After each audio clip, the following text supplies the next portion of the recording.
الوصیۃ للوالدین والاقربین بالمعروف حقا علی المتقین فمن بدلہ بعدما سمعہ فإنما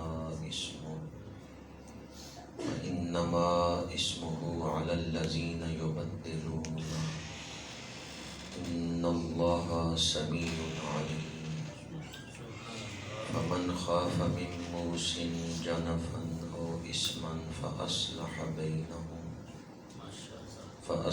بینہم فلا اثم علیہ ان اللہ غفور رحیم سبحان اللہ مولانا العظیم ان اللہ وملائکتہ یصلون علی النبی یا ایھا الذین آمنوا صلوا علیہ وسلموا تسلیما الصلاۃ والسلام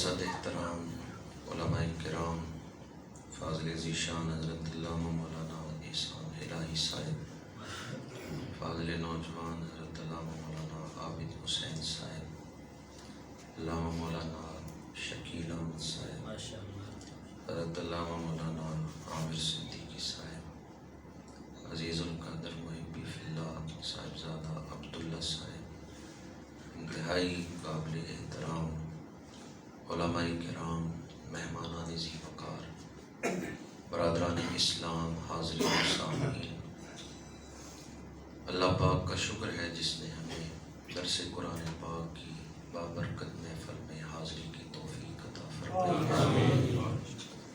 آپ لوگ اپنے گھر چھوڑ کر مسجد میں آ کر بیٹھے ہوئے ہیں۔ ایک بزرگ جب مسجد میں آتے تو بڑے خوش ہوتے تھے، لوگ ان سے پوچھتے کہ آپ کی اس خوشی کا کیا راز ہے، تو وہ فرماتے کہ مسجد میں تو آئے ہیں عبادت کرنے کے لیے، نماز پڑھنے کے لیے، نماز پڑھنے کا حق میں ادا کر سکوں گا یا نہیں یہ تو میرا رب ہی بہتر جانتا ہے، لیکن میں اس پر ہی خوش ہوں کہ میں اپنا گھر چھوڑ کے اس وقت مسجد میں اللہ کے گھر میں آیا ہوں۔ میرے لیے یہی کافی ہے کہ میں اپنا گھر چھوڑ کے رب کے گھر میں آ گیا۔ اور حدیث پاک ہے، میرے آقا کریم نے ارشاد فرمایا کہ میزبان پر مہمان کا حق ہوتا ہے۔ مہمان کسی کے گھر جائے تو گھر والے پہ آنے والے کا حق ہوتا ہے۔ یہ فرما کے پھر حضور نے ارشاد فرمایا کہ جب تم مسجد میں آتے ہو تو اللہ تمہیں خالی نہیں لوٹاتا، جو مسجد میں آتا ہے اللہ اس کے دامن کو رحمت کے پھولوں سے بھر دیتا ہے۔ یہ وقت جو ہم مسجد میں گزار رہے ہیں، 1 گھنٹہ گزاریں یا 2 گھنٹے گزاریں، یہ وقت قیامت کے دن بڑا قیمتی ہے۔ یہ وقت جو ہم قرآن پاک کی صحبت میں گزار رہے ہیں اور مسجد میں گزار رہے ہیں، قیامت کے دن جب اس کی قیمت پڑے گی تو دل میں خواہش پیدا ہوگی ہے کاش میں اکثر وقت مسجد میں گزارتا۔ میں تو یہ عرض کروں گا کہ ہمیں اللہ کا شکر ادا کرنا چاہیے جس نے اپنے گھر بلا لیا ہے، جس کے ساتھ آپ لوگ راضی نہیں ہیں، ناراض ہیں، آپ اسے اپنے گھر آنے کی اجازت دیتے ہیں۔ ہمارے گھر وہی آ سکتا ہے جس کا ہمارے ساتھ تعلق ہوتا ہے۔ شہر میں لاکھوں لوگ رہتے ہیں لیکن ہر کوئی آپ کے گھر تو نہیں آ سکتا۔ گاؤں میں کئی لوگ رہتے ہیں لیکن آپ کے گھر وہی آ سکتا ہے جس کا آپ کے ساتھ تعلق ہے، جس پر آپ راضی ہیں۔ تو تو اللہ کے گھر بھی وہی لوگ آتے ہیں جن پر اللہ کرم کرنا چاہتا ہے، جنہیں اللہ نوازنا چاہتا ہے۔ اللہ تعالیٰ کا شکر ادا کریں اور یہ دعا بھی کریں کہ اللہ تعالیٰ ہمیں اپنے گھر سے نکالے نہ، بلکہ زندگی کے آخری دن تک مسجد میں آنا جانا لگا رہے۔ اللہ تعالیٰ مسجد کے ساتھ تعلق جوڑے رکھنے کی توفیق عطا فرمائے۔ جنہیں وہ اپنے گھر سے نکال دیتا ہے، پھر ان کے دل میں خیال ہی نہیں آتا کہ مسجد میں حاضری دینی چاہیے۔ یہ مسجدیں انسان کا رخ کعبہ شریف کی طرف کر دیتی ہیں، یہ مسجدیں رحمت کی نمائندگی کرتی ہیں، جو بھی مسجد میں آتا ہے اس پر رحمتوں کی بارش ہوتی ہے۔ دعا گو ہوں کہ خالق کائنات مسجد کے فیوز و برکات سے، قرآن پاک کے فیوز و برکات سے اور ذکر رسول کی برکتوں سے ہم سب کے ذہنوں کو، دلوں کو روشن اور منور فرمائے، دنیا اور آخرت کی سعادت نصیب فرمائے۔ اس مسجد میں تسلسل کے ساتھ ترجمے کا سلسلہ چل رہا ہے، تو اسی تسلسل کو پیش نظر رکھتے ہوئے میں نے 3 آیتیں تلاوت کرنے کا شرف حاصل کیا ہے۔ اللہ تعالیٰ نے ہمیں جو نعمتیں عطا فرمائی ہیں، اگر ہم گننا شروع کریں تو گنتی ختم ہو جائے گی، اللہ کی نعمتیں نہیں ختم ہوگی۔ زندگی بہت بڑی نعمت ہے، دیکھنے کے لیے اس نے آنکھیں عطا فرمائی، یہ نعمت ہے۔ کانوں سے ہم سن رہے ہیں، قوت سماعت نعمت ہے۔ زبان سے ہم بولتے ہیں، قوت گویائی نعمت ہے۔ ہاتھ نعمت ہے، قدم نعمت ہے، سورج نعمت ہے، چاند نعمت ہے، جس زمین پہ ہم زندگی گزارتے ہیں یہ زمین نعمت ہے، پانی نعمت ہے، ہوا نعمت ہے، پھل نعمت ہے، اجناس نعمت ہیں، دودھ نعمت ہے۔ جس طرح یہ ساری چیزیں نعمتیں ہیں جن سے ہم مستفید ہوتے ہیں، جن سے ہم فائدہ حاصل کرتے ہیں، اسی طرح شریعت اللہ کی طرف سے بہت بڑی نعمت ہے۔ دین اسلام اللہ کی طرف سے بہت بڑی نعمت ہے۔ دین اللہ کی طرف سے بوجھ ہے یا نعمت ہے؟ چند لوگ ہی بولے ہیں۔ بعض لوگ شریعت کو بوجھ سمجھتے ہیں کہ دین پابندیاں لگاتا ہے، فلاں کام نہ کرو، فلاں کام نہ کرو۔ لبرل لوگ یا بعض مادیت پرست لوگ دین کو بوجھ سمجھتے ہیں، معاذ اللہ، کہ دین پابندیاں لگاتا ہے، جبکہ حقیقت یہ ہے کہ دین جو پابندیاں لگاتا ہے وہ بھی ہمارے لیے نعمت ہے۔ اللہ تعالیٰ نے ہمیں انسان بنایا ہے اور رب چاہتے ہیں ہم انسان بن کے ہی زندگی گزاریں، اس لیے شریعت نے کچھ حدود بیان کر دی ہیں۔ جب ہم ان حدوں میں رہتے ہیں تو فرشتوں سے افضل و اعلیٰ بنتے ہیں، اور جب ہم اللہ کی مقرر کردہ حدوں کو توڑتے ہیں تو انسانیت سے چھلانگ لگا کے شیطانیت میں داخل ہو جاتے ہیں۔ شریعت اللہ کی طرف سے نعمت ہے، دین کا ہر حکم ہمارے لیے نعمت ہے۔ اگر کسی آدمی نے جنگل میں سفر کرنا ہو، راستے کا علم نہ ہو، ایک راستہ وہ ہے جس میں دلدل ہے، ڈوبنے کا خطرہ ہے، دلدل میں دھنس جانے کا خطرہ ہے، لیکن دلدل کے اوپر سبزہ ہے، پتہ نہیں چلتا کہ یہاں دلدل ہے۔ دوسرا راستہ ہموار ہے، صاف ستھرا ہے، سیدھا ہے، پرامن ہے۔ تو اگر کوئی آپ کو بتا دے کہ اس راستے پہ نہ جانا، اس راستے میں دلدل ہے، ڈوب جاؤ گے، اسے چھوڑ کر یہ راستہ اختیار کرو، یہ سیدھا منزل پہ لے جائے گا، تو جس نے آپ کو دلدل والے راستے سے روکا ہے اس نے ناجائز سختی کی ہے یا احسان کیا ہے؟ کہ اس نے آپ کو دلدل میں دھنسنے سے یا پریشانی سے بچایا ہے، اس نے تو آپ کے ساتھ خیر خواہی کی ہے۔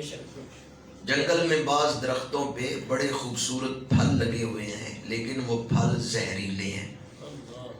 دیکھنے میں وہ خوبصورت لگتے ہیں، کھانے میں ذائقہ بھی اچھا ہے، لیکن ہیں وہ زہریلے۔ تو اگر کوئی آپ کو بتا دے کہ جس جنگل سے تم گزر رہے ہو اس میں بعض پھل بڑے خوبصورت ہیں، لذیذ ہیں، پر استعمال نہ کرنا، وہ زہریلے ہیں، اگر وہ استعمال کرو گے تو موت طاری ہو جائے گی۔ اگر کوئی زہریلے پھل کھانے سے روکے تو وہ آپ پر احسان کر رہے ہیں یا بیجا سختی کر رہے ہیں؟ احسان کر رہے ہیں۔ آپ کو زہر کھانے سے روک رہے ہیں، وہ تو احسان کر رہے ہیں۔ شریعت یہی احسان انسانیت پہ کرتی ہے۔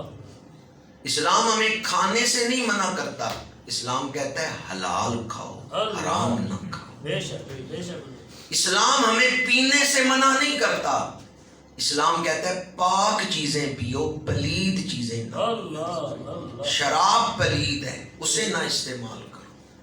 اسلام ہمیں اچھے لباس پہننے سے منع نہیں کرتا، اسلام کہتا ہے رزق حلال سے خرید کے حلال رزق استعمال کرو۔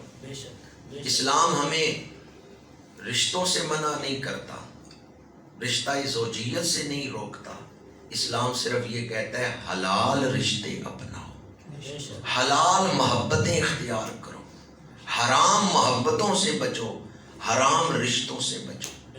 اگر ایک جملے میں ساری شریعت کو بیان کریں تو یہ جملہ ہے کہ شریعت ہمیں حلال اور حرام میں فرق کرنا سکھاتی ہے۔ شریعت ہمیں پاک اور پلید میں فرق کرنا سکھاتی ہے۔ جہاں انسان کا نقصان ہے وہاں سے شریعت روکتی ہے، جہاں انسان کا فائدہ ہے اس راستے پہ شریعت چلنے کا حکم دیتی ہے۔ اب مجھے بتائیں شریعت نعمت ہے یا زحمت ہے؟ نعمت ہے۔ اس نے ہمیں نقصان سے بچایا، فائدے والے راستے پہ چلایا، اندھیرے سے نکال کے روشنی کے راستے پہ چلایا، جہالت سے نکال کے علم کے راستے پہ چلایا، اور گندگی سے نکال کے، غلاظت سے نکال کے، غلاظت سے بچا کے، پلیدی سے بچا کے پاکیزگی، صفائی اور ستھرائی کا نظام عطا فرمایا۔ جسے طہارت اور پاکیزگی پسند ہے اسے شریعت پسند ہے، جسے آخرت کی فکر ہے۔ شریعت کے مقاصد میں ایک بڑا مقصد یہ ہے کہ موت کے بعد انسان کو نجات مل جائے۔ اگر کوئی شریعت کے مطابق زندگی گزارے گا تو موت کے بعد جو اصل زندگی ہے اس میں وہ عذاب سے بچ جائے گا، نجات پا جائے گا۔ جو دوزخ سے بچ گیا، جس نے نجات پا لی، وہ کامیاب ہو گیا۔ ہمارے ہاں بعض لوگوں نے نجات کو بھی بڑا معمولی اور آسان سمجھ لیا ہے۔ میرے آقا کریم صلی اللہ علیہ وآلہ وسلم نے ارشاد فرمایا جو کچھ میں دیکھتا ہوں اگر تم دیکھ لو تو ہنسنا بھول جاؤ، نرم بستروں پہ سونا بھول جاؤ، اور مرغن کھانے کھانا بھول جاؤ۔ میرے آقا کریم اس دنیا کو بھی دیکھ رہے تھے اور قبروں کے حالات بھی دیکھ رہے تھے، اس لیے فرمایا جو کچھ میں دیکھتا ہوں اگر تم دیکھ لو تو ہنسنا بھول جاؤ۔ ہم صرف اس دنیا کو دیکھ رہے ہیں، قبروں کے حالات نہیں دیکھ رہے۔ قرآن پاک نے ہمیں آخرت کے معاملات سے آگاہی دی ہے۔ 1000 سے زیادہ آیات ہیں جن میں آخرت کا ذکر ہے۔ وہ آدمی جو دوزخ سے بچ گیا وہ حقیقت میں کامیاب ہو گیا۔ نجات پا لینا یہ بہت بڑی کامیابی ہے۔ تو دین کے مقاصد میں سے ایک بڑا مقصد یہ ہے کہ آدمی اس طرح زندگی گزارے، جینا بھی آسان ہو، مرنا بھی آسان۔ شریعت ہمیں اس طرح زندگی گزارنا سکھا دیتی ہے کہ آپ اس جہان میں ہوں یا اس جہان میں ہوں، دونوں جہانوں میں آپ کو کامیابی ہی ملے گی۔ اولئک علی ھدی من ربہم واولئک ھم المفلحون۔ یہ جو فلاح کا لفظ قرآن نے بولا ہے، فلاح کا لفظ ایک جہان کی کامیابی نہیں بلکہ دونوں جہانوں کی کامیابی ہے۔ گناہ کرنے سے لذت ملتی ہے، سکون نہیں ملتا۔ گناہ کرنے سے، اللہ کے حکم توڑنے سے وقتی طور پہ انسان کو لذت نصیب ہوتی ہے، لیکن دل کو سچا سکون نہیں ملتا۔ سکون ہے تو شریعت پر عمل کرنے میں ہے۔ اور اللہ تعالیٰ نے ہمیں خاتم النبیین صلی اللہ علیہ وآلہ وسلم کا امتی بنایا ہے۔ پہلے نبی جو شریعتیں لے کے آئے وہ بھی نعمت تھیں، پر ہمیں تو دین کامل عطا فرمایا۔ الیوم اکملت لکم دینکم واتممت علیکم نعمتی۔ اللہ نے اپنی نعمت تمام کر دی ہے، اتمام نعمت کو پورا کر دیا ہے۔ یہ شرف اس امت کو حاصل ہوا ہے کہ اللہ نے ان پر اپنی پوری نعمت فرما دی ہے۔ تو اللہ نعمت کرے تو ہمیں شکرانہ کرنا چاہیے یا نہیں کرنا چاہیے؟ جو آدمی دین پہ عمل کرتا ہے وہ شکرانہ کر رہا ہے، اور جو آدمی دین کو چھوڑ کے، دینی حکم توڑ کے گناہ کو اپناتا ہے، وہ جنت کو چھوڑ کے دوزخ کو پسند کر رہے ہیں، وہ ناشکری کر رہے ہیں، وہ نعمت کی ناقدری کر رہا ہے۔ تو آج سب سے پہلے آپ کی خدمت میں جو بات عرض کرنا چاہتا ہوں، دین کو بوجھ نہ سمجھیں، دین کی سختیوں کو اپنے اوپر، دین کی پابندی کو ناجائز سختی نہ سمجھیں، بلکہ دین کی پابندی میں بھی ہمارے لیے ہی نفع ہے، ہمارا ہی فائدہ ہے۔ جس دل میں آخرت کی فکر ہوگی، جس دل میں اپنے رب کی محبت ہوگی، جس دل میں حضور کی محبت ہوگی، اسے دین کے حکم سخت نہیں لگیں گے، مشکل نہیں لگیں گے، بلکہ وہ خوشی خوشی دین پہ عمل کرتا ہے۔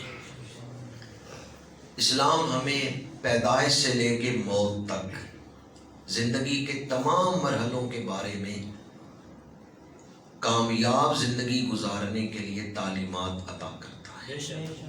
پیدائش سے لے کے وصال تک زندگی کا کوئی مرحلہ ایسا نہیں جس کے بارے میں دین نے ہمیں تعلیمات نہ عطا فرمائی۔ آج جو آیات میں نے پڑھی ہیں ان کا تعلق نزع کے وقت کے ساتھ ہے۔ جب انسان یہ محسوس کرے کہ اب آثار موت ظاہر ہو رہے ہیں، تو اس وقت کے ساتھ ان آیات کا تعلق ہے۔ پہلی آیت میں وصیت کرنے کو واجب قرار دیا گیا ہے۔ کتب علیکم اذا حضر احدکم الموت ان ترک خیرا۔ کتبہ فرض کیا گیا ہے، علیکم تمہارے اوپر، اذا حضر احدکم الموت جب تم میں سے کسی کو موت آئے، یعنی آثار موت ظاہر ہوں، ان ترک خیرا اگر اس نے کچھ مال چھوڑا ہو۔ تو اس آیت میں مال کو قرآن نے خیر کہا ہے۔ مال کو کیا کہا ہے؟ عام طور پہ ہم مال کے حوالے سے ایسی چیزیں دینی سٹیج سے بیان کرتے ہیں کہ بعض لوگ مال کو برا ہی سمجھتے ہیں اور مال میں سے کوئی خیر کا پہلو نہیں وہ دیکھتے، حالانکہ مال کا استعمال اس کو اچھا بناتا ہے اور مال کا استعمال ہی اس کو برا بنا دیتا ہے۔ اس آیت میں قرآن نے مال کو خیر کہا ہے۔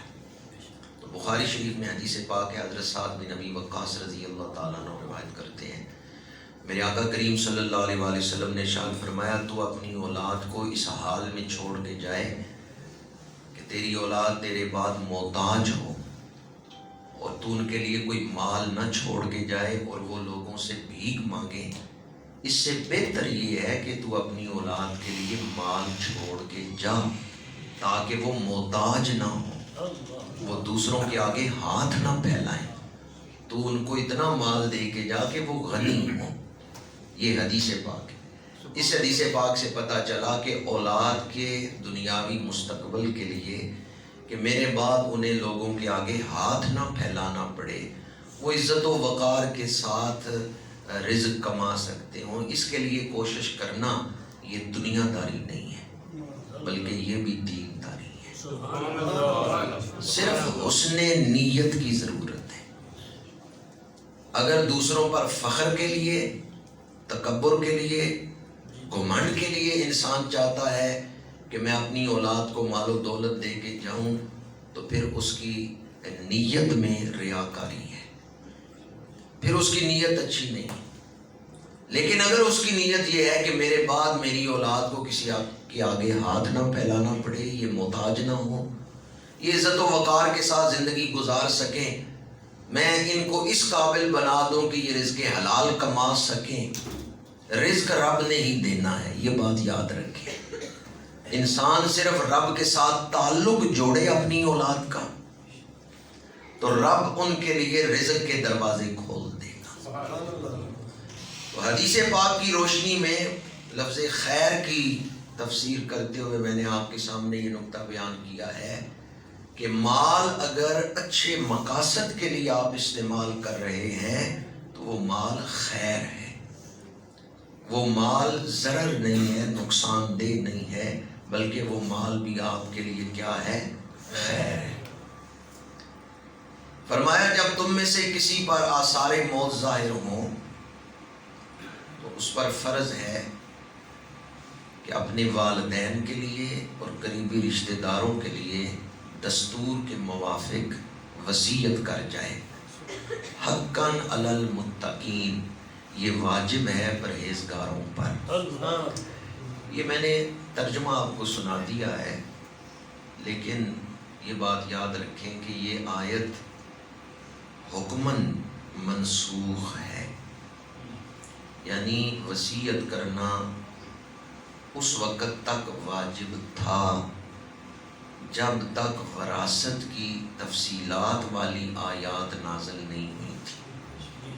جب وراثت والی آیتیں قرآن میں نازل ہو گئیں تو پھر وصیت کرنا واجب نہیں رہا، مستحب ہے۔ مسئلہ آپ کو سمجھ آئے؟ قرآن پاک میں کچھ آیتیں ایسی ہیں کہ جن کی تلاوت تو ہے لیکن حکماً وہ آیتیں منسوخ ہیں۔ اب جس شخص کو ناسخ و منسوخ کا پتہ نہ ہو وہ براہ راست قرآن پاک سے خود کوئی عقیدہ یا فقہی مسئلہ اخذ نہیں کر سکتا۔ یہ جو میں کہہ رہا ہوں کہ کچھ آیتیں ناسخ ہیں اور کچھ منسوخ ہیں، ان کو آپ اس طرح سمجھ سکتے ہیں کہ کوئی آدمی کسی ڈاکٹر کے پاس جائے اور ڈاکٹر اس کی مرض دیکھ کے، بیماری دیکھ کے دوائی تشخیص، مرض کی تشخیص کر کے دوائی تجویز کرے۔ ڈاکٹر کہے یہ دوائی تم نے 1 ہفتہ کھانی ہے، پھر میرے پاس آنا، پھر 1 مہینے کا کورس ہوگا، پھر میرے پاس آنا، تو پھر تمہیں میں وہ دوائی دوں گا جو اس بیماری کا اصل علاج ہے۔ تو پہلے دن ڈاکٹر نے وہ دوائی نہیں دی جو اصل علاج تھا، پہلے اس نے ایک کورس کروایا، اس کے بعد اس نے دوائی چینج کر دی، دوائی تبدیل کر دی۔ تو پہلے جو دوائی دی تھی اس کا یہ مطلب نہیں ہے کہ ڈاکٹر ماہر نہیں ہے، ڈاکٹر کو پتہ ہے کہ جسم کس حالت میں ہے، یہ اس دوائی کو قبول کر سکتا ہے یا نہیں کر سکتا۔ پہلے اس نے کورس کروا کے جسم کو اس لائق بنایا کہ وہ اصل دوائی کو قبول کر سکے، اس دوائی کا فائدہ ہو، پھر اس نے دوسری دوائی دی۔ جاہلیت کا دور تھا، ابتداءً ہی آخری احکامات دے دیے جاتے تو انسانی ذہن ابھی اس قابل نہیں تھا کہ ان کو قبول کر سکے۔ تو شرعی احکام میں ایک اصول ہے تدریج۔ شریعت مطہرہ نے تدریجاً احکامات نافذ کیے۔ مکی دور میں شراب حرام نہیں ہوئی، شراب کو جو حرام قرار دیا گیا ہے مدنی دور میں قرار دیا گیا۔ تو اب کوئی مکی دور کا ذکر کر کے معاذ اللہ کہہ سکتا ہے کہ چونکہ وہاں شراب کو حرام نہیں قرار دیا گیا تو شراب حلال ہے؟ نہیں۔ شریعت مطہرہ نے مدنی دور میں آگے شراب کو حرام قرار دیا ہے، اس سے روک ہے۔ تو تدریج جو ہے کہ آہستہ آہستہ انسانی ذہن کو اس مقام پہ لائے جس مقام پہ وہ شریعت کے آخری احکامات جو قیامت تک رہنے تھے ان کو قبول کر سکتا تھا۔ جب انسانی ذہن اس مقام پہ آ گیا پھر شریعت مطہرہ کے آخری احکام جو ہیں وہ نازل کر دیے۔ تو یہ پہلا حکم تھا۔ جب ناسخ آیت نازل ہوتی ہے تو وہ بتا دیتی ہے کہ منسوخ آیت کا حکم اس وقت تک کی تھا۔ ناسخ آیت جو ہے وہ آ کے یہ بتاتی ہے کہ منسوخ جو آیت ہوئی ہے اس کا حکم اس وقت تک ہی تھا۔ لہذا قرآن پاک میں اب اس کی تلاوت تو ہے لیکن عمل جو ہوگا وہ ناسخ آیت پہ ہوگا۔ منسوخ آیت کی صرف تلاوت ہوگی، اس سے ہم نہ عقیدہ اخذ کریں گے نہ اس سے ہم کوئی فقہی مسائل اخذ کریں گے۔ اور یہ بات یاد رکھیں کہ جو آیتیں منسوخ ہیں وہ فقہی مسائل کے اعتبار سے ہی ہیں۔ جہاں تک اسلام کے بنیادی عقائد ہیں ان میں سے کوئی عقیدہ جو ہے وہ منسوخ نہیں کیا گیا۔ یہ میں نے سمجھاتے ہوئے آپ کو لفظ بولا ہے، ورنہ جہاں تک منسوخ آیات ہیں ان کا تعلق فقہی احکام کے ساتھ ہے۔ یہ بھی ایک فقہی مسئلہ ہے کہ کوئی آدمی فوت ہو رہا ہے تو وہ اپنی اولاد کے لیے وصیت کر جائے کہ میرے بعد مال کو تقسیم کیسے کرنا ہے۔ ابھی چونکہ وراثت کے احکام نہیں تھے آئے اس لیے حکم دیا کہ والدین کے لیے وصیت کریں اور اپنے قریب کے رشتہ داروں کے لیے دستور کے موافق، اور یہ پرہیزگاروں پر واجب ہے۔ اور میں نے اب آپ کے سامنے اس کی تشریح کی ہے کہ جب وراثت والی آیتیں نازل ہو گئیں جن میں تفصیل کے ساتھ کہ خامند فوت ہو اور صرف بیوی ہے اولاد نہیں تو پھر کیسے تقسیم ہوں گے، کلالہ کے احکام، یا صرف بیٹیاں ہیں نرینہ اولاد نہیں ہے تو پھر کیسے تقسیم ہوں گے، یہ آیات تفصیل سے آگے آئیں گی قرآن پاک میں۔ جب اس موقع پر میں آپ کے سامنے ان کی تشریح کروں گا، آج صرف یہ عرض کرنا چاہتا ہوں کہ اب وصیت واجب نہیں ہے لیکن جائز ہے۔ اب شریعت واجب تو نہیں لیکن جائز کا کیا مطلب ہے؟ جائز کا مطلب یہ ہے کہ اگر کوئی آدمی یہ وصیت کرنا چاہے میرے بعد میرے مال میں سے اتنے پیسے مسجد کو دے دینا تو یہ وصیت کرنا جائز ہے۔ اگر کوئی یہ وصیت کرے کہ میرے وصال کے بعد میرے مال میں سے اتنے پیسے فلاں رشتہ دار کو دے دینا تو یہ وصیت کرنا جائز ہے، لیکن شرط یہ ہے کہ جس کے لیے وہ وصیت کرے وہ اس کے وارثوں میں سے نہ ہو، جس کو کہ پہلے ہی وراثت میں سے حصہ ملنے والا ہے اس کے لیے وہ وصیت نہیں کرے گا۔ ہاں اگر وہ وارث کے لیے بھی وصیت کرے تو اگر دوسرے جو وارث حقدار ہیں ان کو اعتراض نہ ہو تو پھر وارث کے لیے بھی وصیت ہو سکتی ہے۔ وصیت کرنا اب واجب نہیں، جائز ہے، لیکن وصیت کتنے مال میں کی جا سکتی ہے یہ مسئلہ بڑی توجہ سے سمجھنے کی ضرورت ہے۔ وصیت تہائی مال میں کی جا سکتی ہے۔ کتنے مال میں؟ لاکھ روپے میں تیسرا حصہ کتنے پیسے بنتے ہیں؟ 33,000۔ ایک آدمی لاکھ روپیہ چھوڑ کے جا رہا ہے، وہ یہ نہیں کہہ سکتا کہ یہ لاکھ روپیہ میرے بعد مسجد کو دے دینا جبکہ اس کے وارث بھی ہیں۔ اگر اس نے یہ وصیت کر بھی دی وہ لاکھ روپیہ دیا نہیں جائے گا، 33,000 دیے جائیں گے۔ تو وصیت کتنے پیسوں میں جاری ہوتی ہے؟ تہائی مال میں۔ کرنے والے نے اگر زیادہ کی کر دی اور وارثوں کو کوئی اعتراض نہیں، وارث کہتے ہیں ٹھیک ہے جتنی ہم خوشی سے کہتے ہیں کہ جتنی اس نے وصیت کی ہے وہ پوری کرے، پھر تو پوری ہو سکتی ہے، ورنہ وارث کے ہمارا حق ہمیں دو، تو پھر تہائی مال میں وصیت جاری ہوگی، باقی مال وارثوں میں بانٹ دیا جائے گا۔ تہائی مال میں وصیت کی جا سکتی ہے مال کے تیسرے حصے میں۔ ترکہ کہتے ہیں اس مال کو جو بندہ چھوڑ کے جاتا ہے، ترکے کا جو تہائی حصہ ہے اس میں وصیت جاری ہوتی ہے۔ آگے فرمایا فَمَن بَدَّلَهُ بَعْدَ مَا سَمِعَهُ فَإِنَّمَا اسْمُهُ عَلَى الَّذِينَ يُبَدِّلُونَهُ۔ اس کی بھی بڑی ضرورت ہے آج کل کہ اگر کوئی وصیت کو بدل دے تو جس نے وصیت کو بدلا ہے وہ گناہگار ہوگا رب کی بارگاہ۔ ہمارے یہاں بعض لوگ جھوٹی وصیتیں تیار کروا لیتے ہیں، جعلی وصیت نامے، مردے کے انگوٹھے لگوا لیتے، بندے نے وصیت نہیں تھی کی لیکن جب وہ فوت ہو جاتا ہے تو اس کے انگوٹھے لگوا لیتے، جعلی وصیت نامہ تیار کروا لیتے۔ تو مالی معاملات میں یاد رکھیں کہ اگر کسی نے 1 روپیہ بھی ناجائز کھایا ہے، حرام کھایا ہے، تو قیامت کے دن جب تک وہ اصل حقدار کو اس کا حق نہیں لوٹائے گا جان نہیں چھوٹے گی۔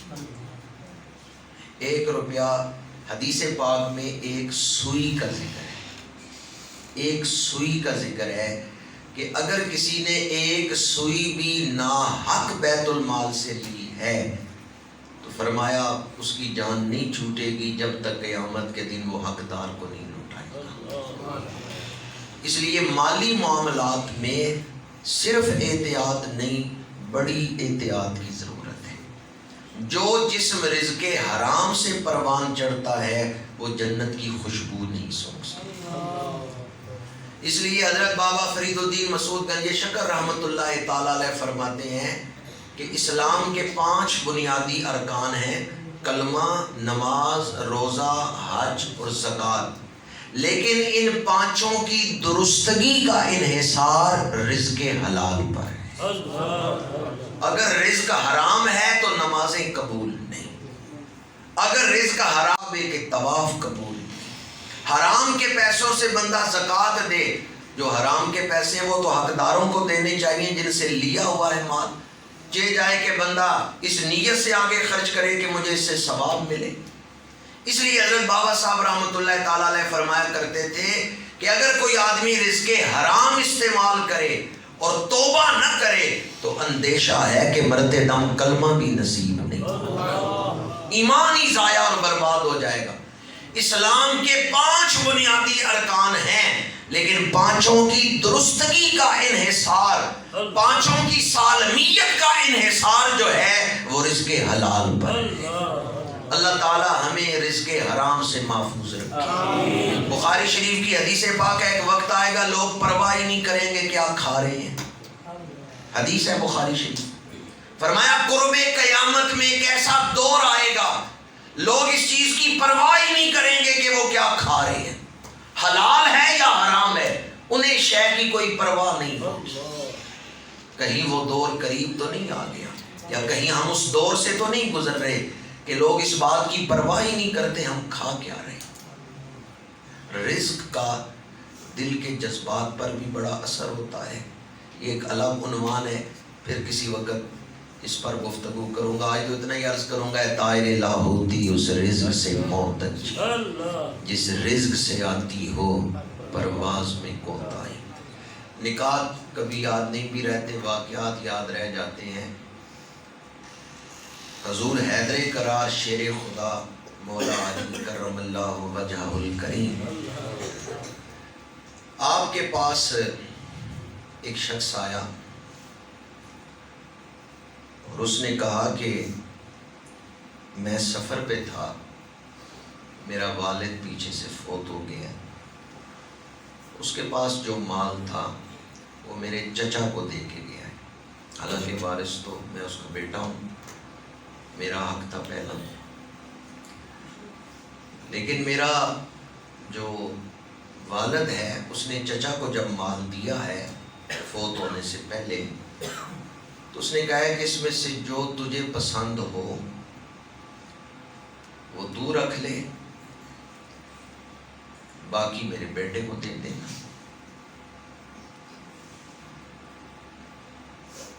تو میرے چچا نے کیا کیا ہے، جو تجھے پسند ہو وہ میرے بیٹے کو دے دینا۔ تو میں جب واپس آیا ہوں تو میرے چچا نے کیا کیا ہے کہ اس مال کے 10 حصے کیے ہیں، 9 اپنے پاس رکھ لیے، 1 مجھے دی ہے۔ تو میں نے کہا بھی 1,00,000 روپے میں سے 90,000 تم نے رکھ لیے، 10,000 مجھے دے دیے، باب میرا تھا، چاہیے تو یہ کہ مجھے ساری وراثت ملے۔ تو چچا نے یہ کہا ہے کہ میرے بھائی نے مرتے ہوئے وصیت کی تھی کہ جو تجھے پسند ہو وہ میرے بیٹے کو دے دینا، تو لہٰذا میں اپنی مرضی سے 10,000 تمہیں دے رہا ہوں۔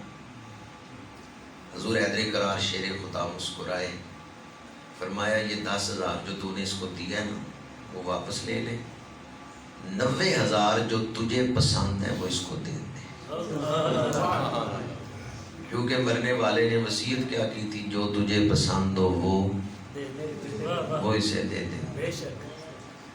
وہ جانتا تھا کہ تو اپنے بھتیجے کے حق میں انصاف نہیں کرے گا، تو بعض اوقات وصیت کرنے والا اس انداز میں وصیت کرتا ہے کہ حق حقدار تک پہنچ جاتا ہے۔ اگر کوئی وصیت کو بدلے تو قرآن نے کہا کہ جس نے وصیت کو بدلا ہے وہ گنہگار ہوگا۔ ان اللہ سمیع علیم، بے شک اللہ تعالیٰ بہت سننے والا اور بہت جاننے والا ہے۔ فمن خاف من موص جنفا او اثما فاصلح بینہم فلا اثم علیہ، پھر جسے اندیشہ ہوا کہ وصیت کرنے والے سے کچھ جانبداری یا بے انصافی کا خطرہ ہے یا گناہ کا خطرہ ہے کہ وصیت کرنے والا صحیح وصیت نہیں کرے گا، فَأَصْلَحَ بَيْنَهُمْ، تو اگر کوئی شخص ان میں صلح کرا دے، فلا اثم علیہ، تو صلح کرانے والے پر کوئی گناہ نہیں ہوگا۔ اس کی ایک صورت میں پہلے بیان کر چکا ہوں کہ وصیت کرنے والے نے اگر کہا کہ میرے پاس 1,00,000 روپیہ ہے تو یہ 1,00,000 روپیہ میرے بعد فلاں کو دے دینا، اس سے جو وارث تھے وہ محروم ہو رہے تھے۔ بعد میں وارثوں نے کہا کہ ہمیں ہمارا حق دو۔ اب اگر کوئی ان میں صلح کرا دیتا ہے اور کہتا ہے کہ اس وصیت کرنے والے نے وصیت غلط کی ہے، اس نے وصیت شریعت کے مطابق نہیں کی، 33% میں وصیت جاری ہوگی، باقی وارثوں کو دو، تو جس نے یہ صلح کرائی اب وصیت پہ تو عمل نہیں ہوا، تو یہ صلح کروانے والا جو وصیت کو شریعت کے مطابق بنوا رہا ہے یہ گناہگار نہیں ہوگا۔ اس کی 2 صورتیں ہیں۔ ایک صورت تو یہ ہے کہ جس وقت کوئی بندہ وصیت کر رہا ہے، وہ وصیت غلط کر رہا ہے، تو اس وقت کوئی پاس بیٹھا ہوا شخص مشورہ دیتا ہے کہ تم یہ وصیت نہ کرو، شریعت اس کی اجازت نہیں دیتی، بلکہ تم وصیت یہ کرو کہ 33% میں میری وصیت جاری ہو، باقی وارثوں کو دے دیا جائے۔ اس نے وہاں اصلاح کر دی، وصیت کو درست کروا دیا، تو یہ جو وصیت کو درست کروا رہا ہے یہ گنہگار نہیں ہوگا۔ یا پھر دوسری صورت یہ ہے کہ وصیت کرنے والا تو دنیا سے چلا گیا لیکن اس کی شریعت کے خلاف وصیت تھی، شریعت نے اجازت نہیں دی، اس نے کوئی وصیت ایسی کی ہے جس سے وارث محروم ہو رہا ہے، تو اب اگر کوئی اس وصیت کی اصلاح کرے، وارثوں کو بھی بٹھائے، جس کے حق میں وصیت ہے اس کو بھی بٹھائے، آپس میں ان کی صلح کروائے، جو حق جس کا بنتا ہے شریعت کے مطابق وہ حق ان کو دے دے، وصیت پر عمل نہیں ہوا، وصیت کو شریعت کے مطابق ڈھالا گیا ہے، اب یہ جو وصیت کو بدلا گیا ہے یہ بدلنا گناہ نہیں، کیونکہ وصیت تھی ہی شریعت کے خلاف، اس لیے اب اسے شریعت کے مطابق کیا گیا ہے، لہٰذا یہ گناہ نہیں ہے۔ تو ہر حال میں جو ترجیح دی جائے گی وہ شریعت مطالعہ کو دی جائے گی۔ شریعت نے ہر وارث کو اس کا حق دیا ہے، شریعت نے کسی وارث کو محروم نہیں۔ حدیث پاک ہے، میرے آقا کریم نے فرمایا قرب قیامت میں سب سے پہلے علم الفرائض ہی اٹھایا جائے گا۔ یہ علم الفرائض کیا ہے؟ یہ وراثت کا علم ہے، اور آج کل شاید 100 گھروں میں کوئی ایک گھر ہو جس میں بڑا فوت ہوتا ہو تو پھر پیچھے وارث جو ہیں وہ شریعت کے مطابق وراثت کی تقسیم کرتے ہیں، ورنہ اکثر بیٹیوں کو بھی بہنوں کو وراثت کا حق نہیں دیا جاتا. اور جو شریعت نے وراثت میں تقسیم کے حوالے سے اصول بیان کیے ہیں ان کو بھی پیش نظر نہیں رکھا جاتا. آپ کچہریوں میں جا کے عدالتوں میں دیکھیں کتنے کیس اس بات پر ہی لگے ہوئے ہیں، کہتا ہے میرا حق ہے، دوسرا کہتا ہے میرا حق ہے. اور وہ جو بات پہلے میں نے کی ہے کہ جعلی وصیت نامے تیار کروا کے یا جعلی مختار نامے تیار کروا کے تو دنیا کا مال سمیٹنے کے لیے انسان تگ و دو کرتا ہے. سورہ آل عمران میں ارشاد فرمایا زُيِّنَ لِلنَّاسِ حُبُّ الشَّهَوَاتِ مِنَ النِّسَاءِ وَالْبَنِينَ وَالْقَنَاطِيرِ الْمُقَنطَرَةِ مِنَ الذَّهَبِ وَالْفِضَّةِ وَالْخَيْلِ الْمُسَوَّمَةِ وَالْأَنْعَامِ وَالْحَرْثِ ذَلِكَ مَتَاعُ الْحَيَاةِ الدُّنْيَا. سونے چاندی کے اوپر تلے ڈھیر لگے ہوئے ہوں انسان کا دل بڑا خوش ہوتا ہے. جس دور میں 1 تولہ سونا 1 لاکھ روپے کا ہے، اگر 2 من سونا پڑا ہوا ہو، ڈھیری لگی ہوئی ہو، اوپر تلے سونا پڑا ہوا ہو، آپ میں سے کسی کو کہا جائے یہ 2 من سونا تمہارا ہے تو بندے کا دل کتنا خوش ہوگا. جی چلیں آپ کا نہیں خوش ہوگا، ایک عام بندے کا دل خوش ہوگا یا نہیں خوش ہوگا؟ 2 من سونا اگر مل جائے تو اس کا دل کتنا خوش ہوگا. 1 لاکھ روپے سے زیادہ ہے 1 تولہ، تو 2 من سونا مل گیا.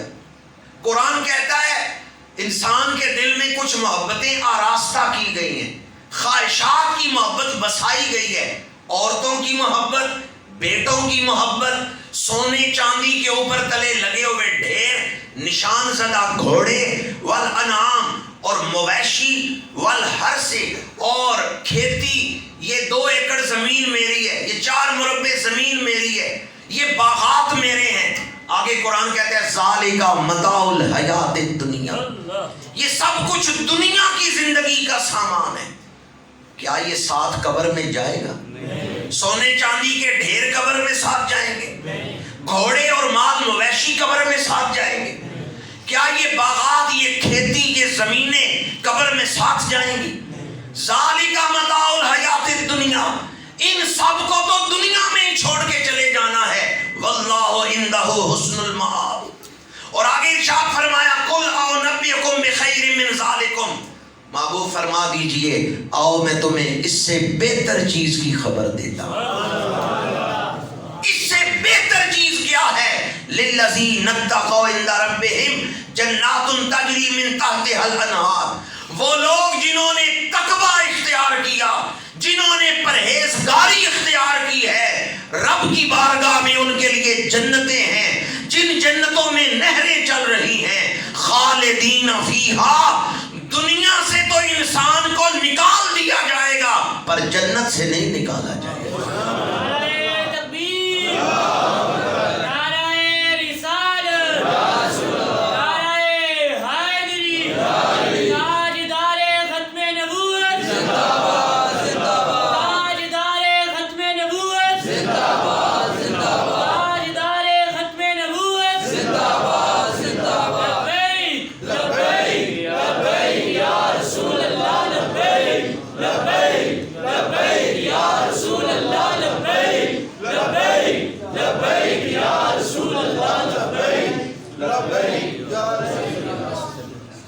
بڑا خوبصورت نعرہ نوجوان نے لگایا ہے، لبیک لبیک لبیک یا رسول اللہ. اس کا مطلب کیا ہے؟ اے اللہ کے رسول ہم حاضر ہیں. کس لیے حاضر ہیں؟ آپ کے حکم پر سر جھکایا ہوا ہے. جو آپ حکم دیں گے ہم اس پر عمل کرنے کے لیے جی. اگر بندہ کہ ہم حاضر ہیں، حضور حکم دیں، بندہ عمل نہ کرے تو حاضر ہونے کا مطلب کیا ہے؟ حاضر ہونے کا یہی مطلب ہے نا لبیک، کہ ہم حاضر ہیں، آپ جو حکم دیں. مسجد کے میناروں سے جب حی علی الصلاۃ اور حی علی الفلاح کی آواز آئے اس وقت بھی یہی نعرہ لگا کے گھر سے نکلا کریں یا رسول اللہ ہم حاضر ہیں. مسجدیں بھی بھری ہوئی ہونی چاہیے. یہ مسجد کے میناروں سے جو حی علی الصلاۃ حی علی الفلاح کی آواز آتی ہے، اذان تو کوئی ہمارا بھائی دیتا ہے، غلام رسول یا کوئی عبد القادر، لیکن بلاوا کس کا ہے؟ بلاوا تو اللہ اور اس کے رسول کا ہے۔ تو میں آپ کے سامنے مالی معاملات کے حوالے سے دنیا اور آخرت وہ آیت پڑھ رہا تھا جس میں اللہ کریم نے اپنے محبوب سے فرمایا، محبوب اعلان فرما دیجئے کیا اس دنیا کے مادی چیزوں سے بہتر چیز نہ تمہیں بتاؤں؟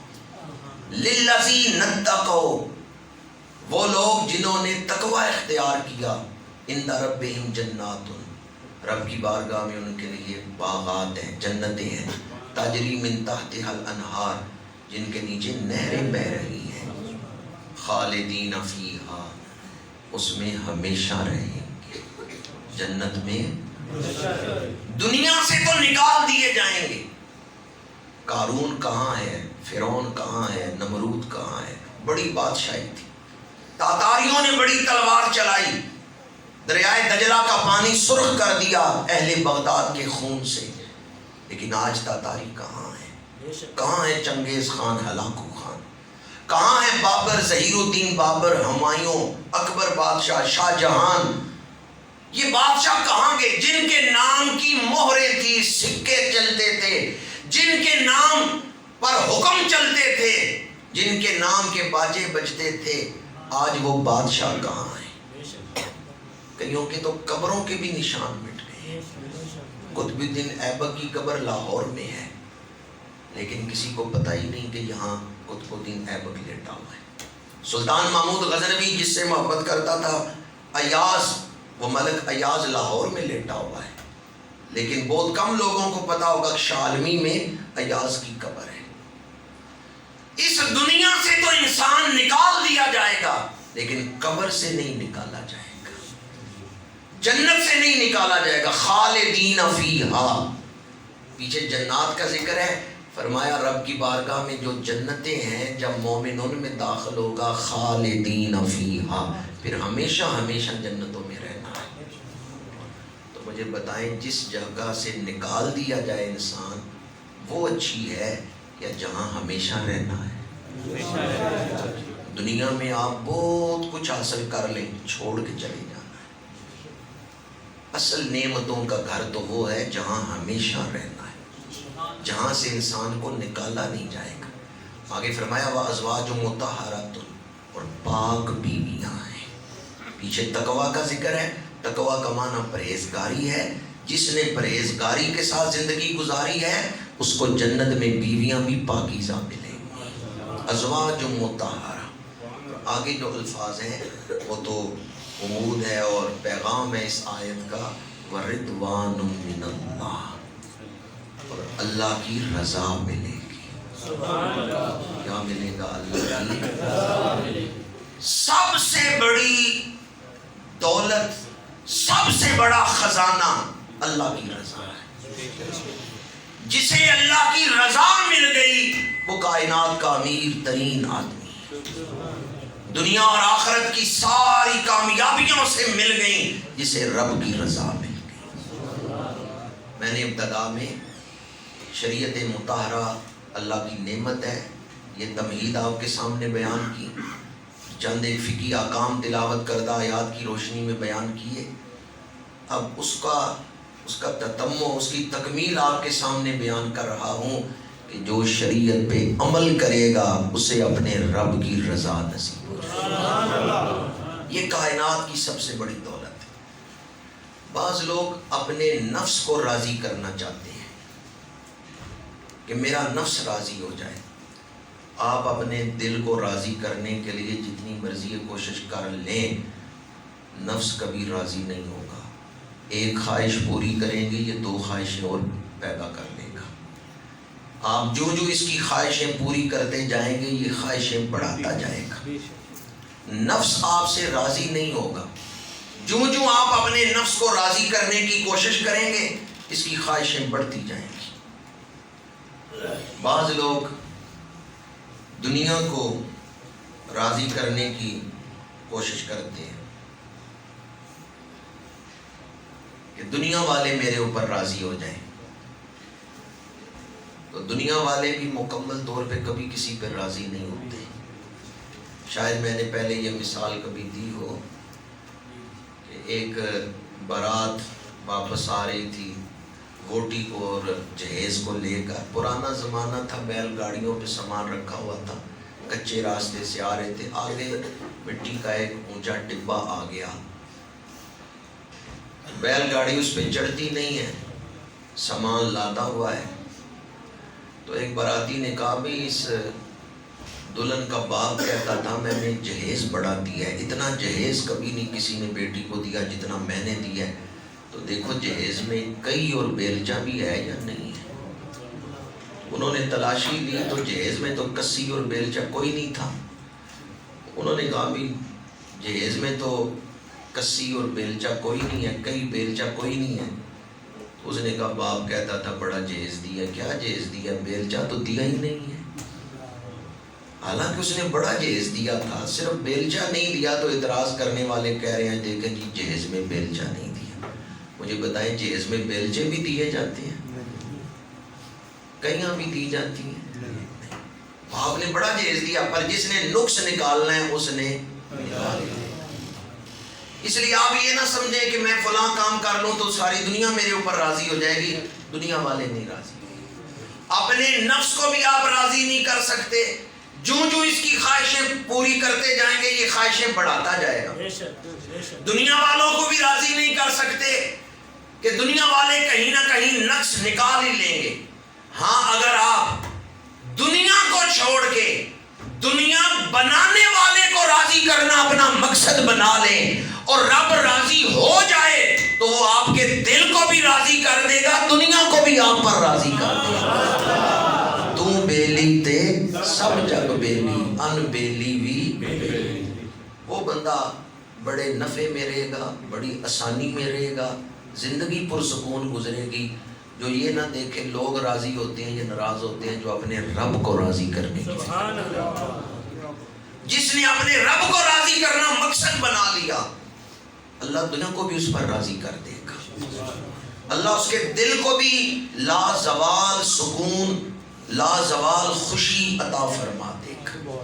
لیکن اگر کوئی اللہ کو چھوڑ کے شریعت مطالعہ کے حکم توڑ کے پھر چاہے کہ میں اپنے دل کو راضی کر لوں یا دنیا کو راضی کر لوں، تو یہ خوشی، یہ کامیابی نہیں حاصل ہو سکتی.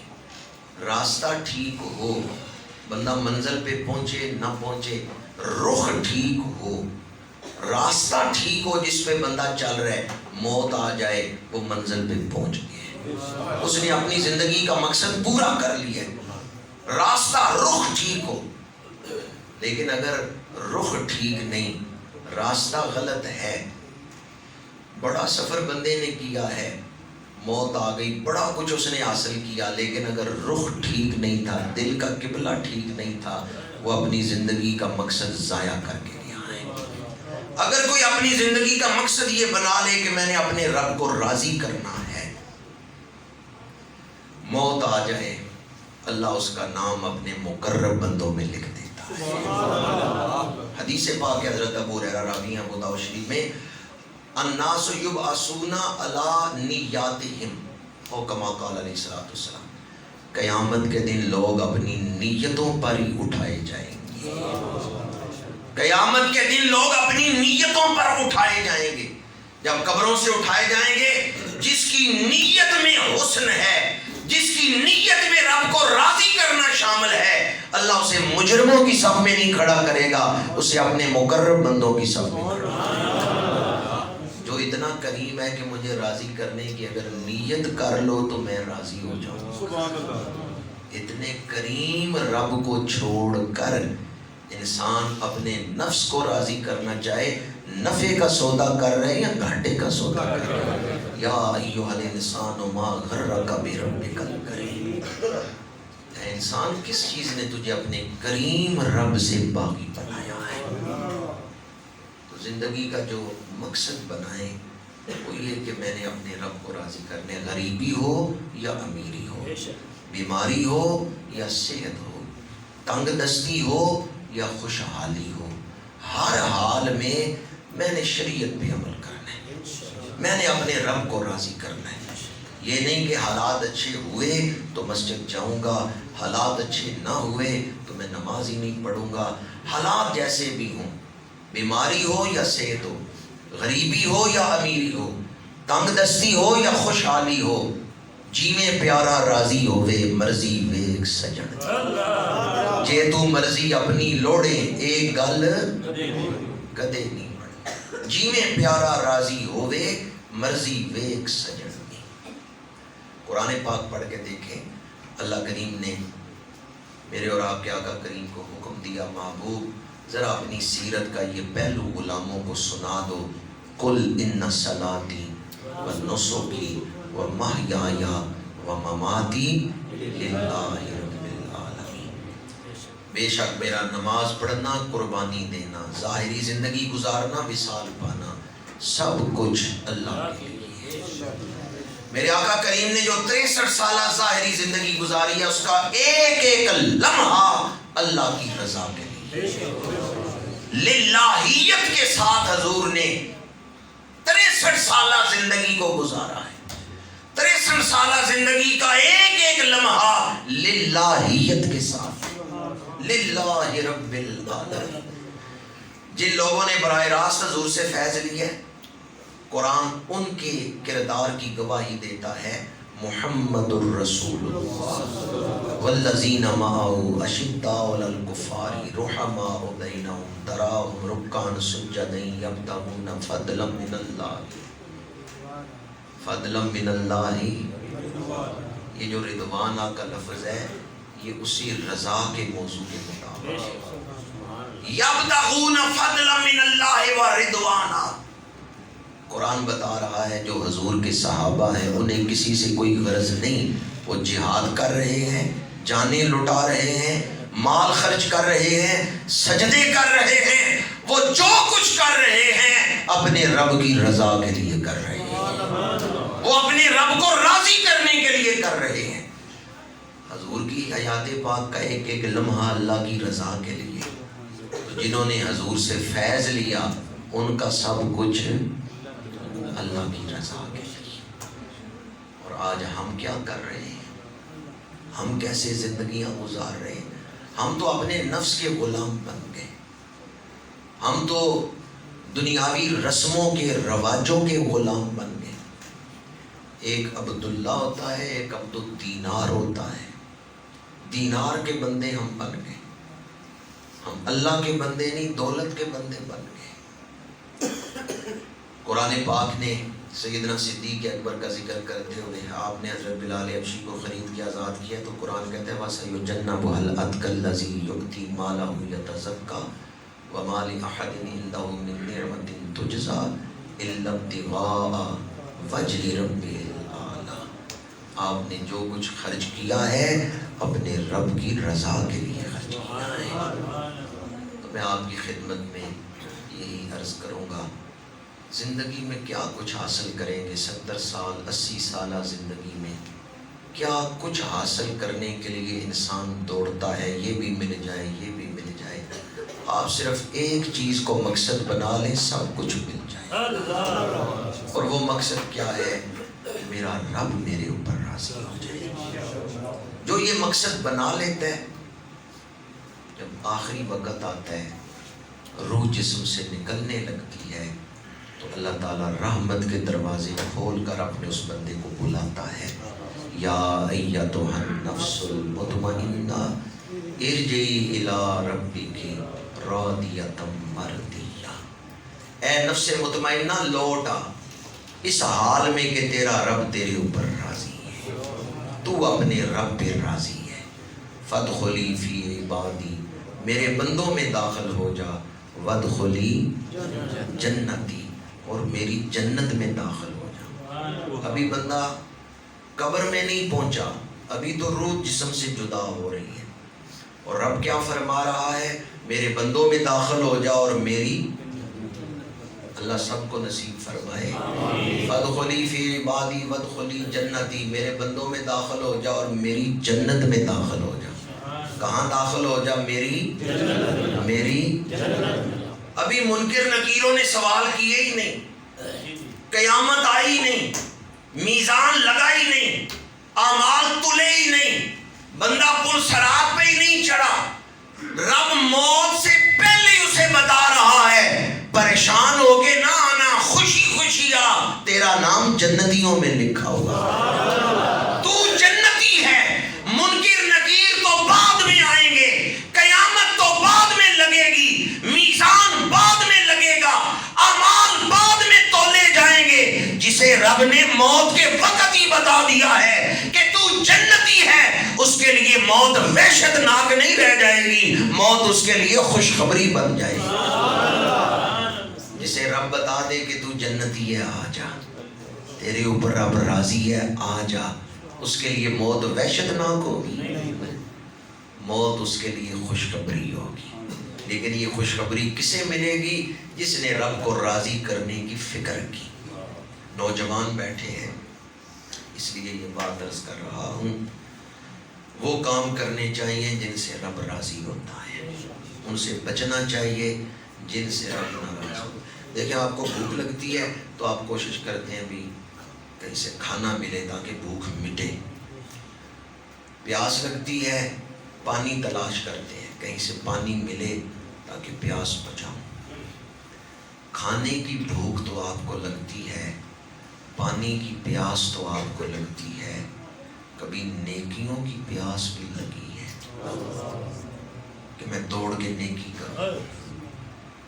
اگر کوئی رب کو راضی کرنا اپنی زندگی کا مقصد بنا لے، پھر اس کو نیکیوں کی پیاس لگے گی۔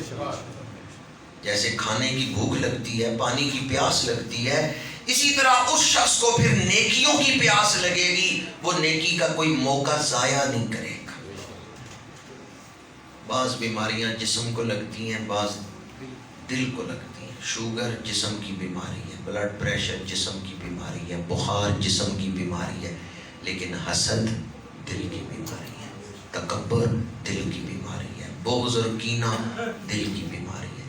اگر کوئی اپنے رب کو راضی کرنا مقصد بنا لے نا زندگی کا، میں آپ کو ایک ہی دوائی تجویز کر رہا ہوں، اگر یہ استعمال کر لیں گے تو اندر کی ساری بیماریاں نکل جائیں گی، باطن میں جو بھی بیماریاں ہیں وہ نکل جائیں گی، دل ستھرا ہو جائے گا، دل شفا پا جائے گا۔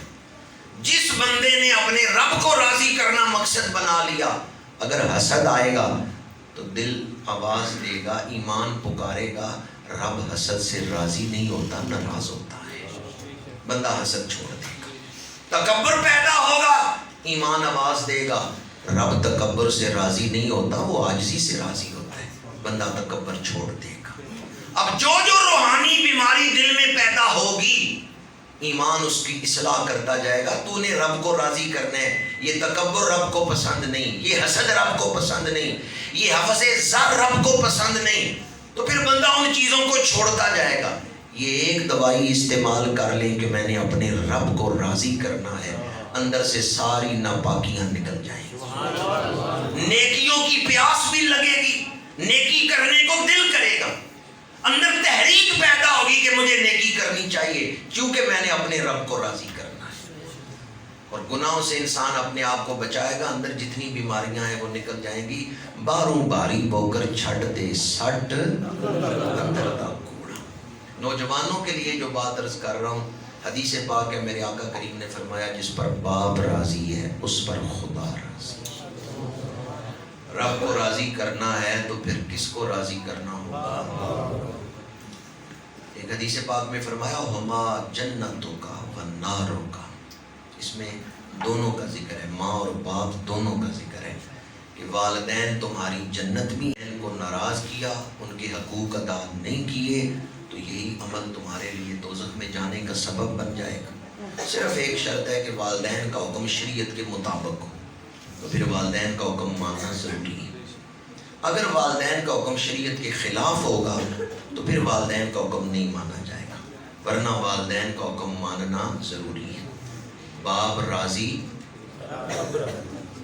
رب کو راضی کرنا ہے تو پھر باپ کو راضی کرنا ہوگا۔ آج اگر درس قرآن سے فارغ ہو کے کوئی گھر جا کے یا پھر کل دن کے وقت کسی وقت باپ کے پیر پکڑ کے کسی جوان نے پوچھ لیا ابا جی آپ میرے اوپر راضی ہیں یا ناراض ہیں، تو تو میں سمجھوں گا درس قرآن کا مقصد پورا ہو گیا۔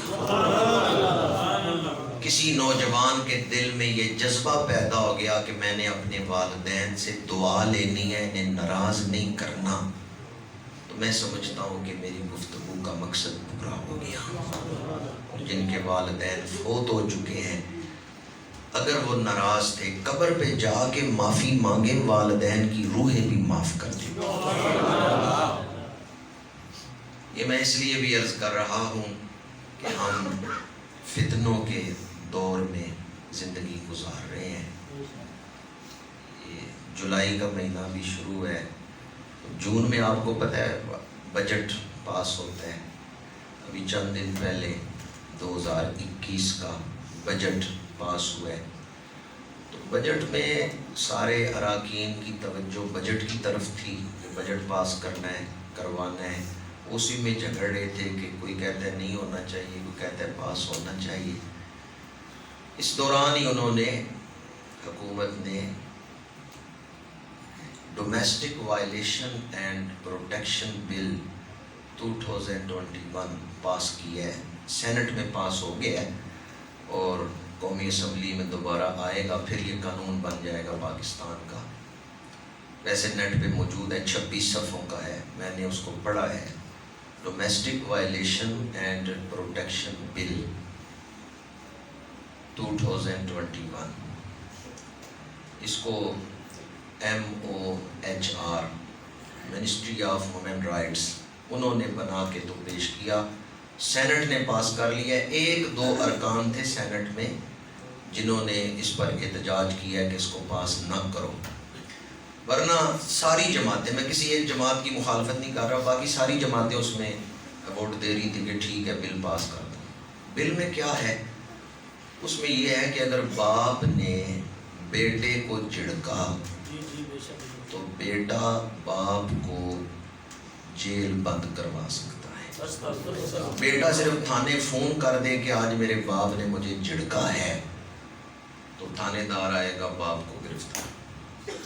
باپ کو اختیار نہیں کہ اپنے بیٹی کو جھڑکے یا بیٹے کو۔ اگر جوان بیٹی اپنے بوائے فرینڈ کو، اپنے یار کو گھر لے آئے بغیر شادی کے، غیر شادی شدہ کنواری عورت، جوان بچی اپنے دوست کو گھر لے آئے، باپ منع نہیں کر سکتا۔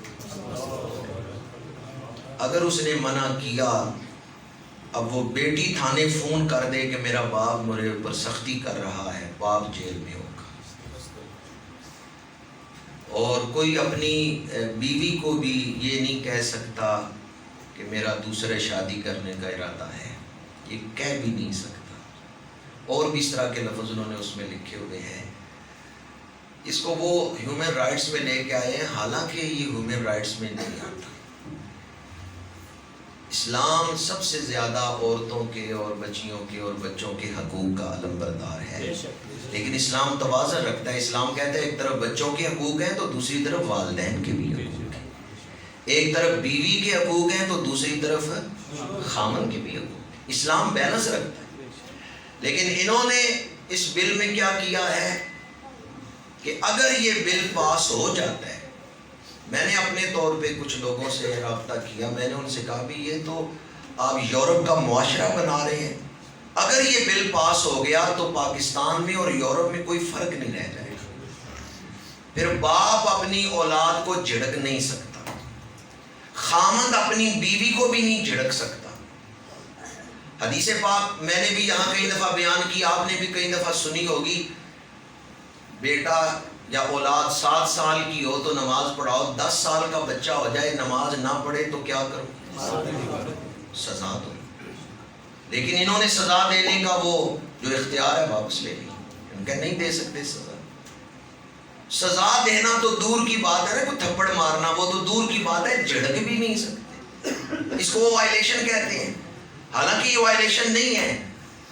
وہ باپ جو اپنی جوانی کو محنت کرتے ہوئے بڑھاپے میں بدل دیتا ہے اولاد کے لیے، کیا اس کو یہ حق نہیں ہے کہ اولاد کو غصے ہو؟ اسلام ایک طرف اولاد کے حقوق بیان کرتے ہیں تو دوسری طرف والدین کے بھی حقوق بیان کرتے ہیں. اسلام نے توازن رکھا ہے. یہ ایک ٹائم بم فٹ کر دیا گیا ہے. اگر یہ بل پاس ہو گیا قومی اسمبلی سے تو یہ ایک ایسا ٹائم بم ہوگا جو پاکستان میں خاندانوں کو تباہ کر کے رکھ دے گا. میں اس لیے اس کا ذکر کر رہا ہوں کہ حکومت کو چاہیے اسلامی نظریاتی کونسل کو یہ بل بھیجے تاکہ وہ اس کو اسلام کے جو قوانین ہیں تعلیمات ہیں ان کی روشنی میں بتائیں.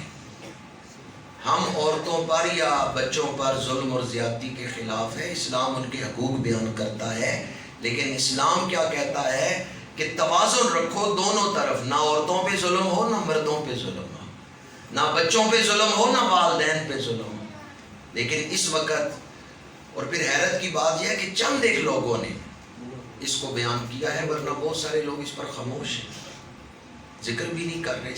اس قدر ایک خوف و ہراس کی فضا کا ہے.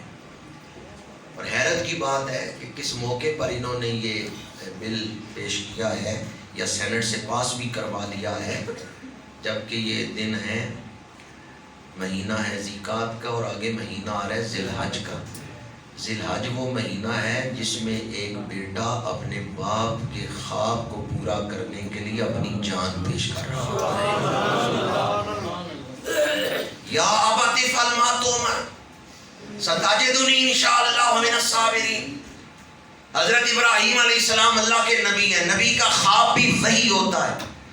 حضرت ابراہیم نے اپنا خواب سنا ہے, بیٹے میں نے خواب دیکھا ہے کہ میں تمہیں ذبح کر رہا ہوں. حضرت اسماعیل نے کیا جواب دیا ہے, یا ابت افعل ما تؤمر, ابا جان آپ کو جو حکم ملا ہے وہ کر گزر گئے. بیٹا اپنی جان پیش کر رہا ہے باپ کا خواب پورا کرنے کے لیے. روح اقبال تڑپ اٹھی. یہ فیضان نظر تھا یا کہ مکتب کی کرامت تھی, سکھائے کس نے اسماعیل کو آداب فرزند. حضرت اسماعیل علیہ السلام نے بتا دیا باپ کا مقام کیا ہے.